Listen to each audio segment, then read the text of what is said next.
রাসূল পাক সাল্লাল্লাহু আলাইহি ওয়াসাল্লাম কিভাবে ব্যাখ্যা করছে। রক্ষণাবেক্ষণ হয় মেয়েটাকে রক্ষণাবেক্ষণ করা হয়।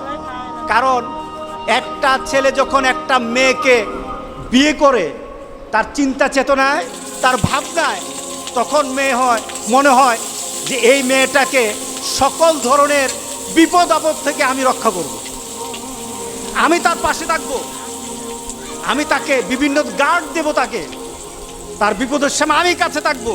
কি বলেন, বলে কি না? আপনার স্ত্রীর কাছে যদি কেউ ঘেঁষায় তখন মেজাজটা গরম হয় কি না? হ্যাঁ, কেন হয়? কারণ সে আপনার হালাল হয়ে গেছে। রাসূল পাক সাল্লাল্লাহু আলাইহি সাল্লাম বললেন, কেউ যদি ঘেঁষতে চায় তোমার মেজাজ গরম হয়ে যায়, তার পিছনে কারণ হলো তুমি তার রক্ষক হয়ে গেছো। ইসলাম একটা মেয়েকে রক্ষণাবেক্ষণের সুযোগ করে দেয় বিয়ের মাধ্যমে।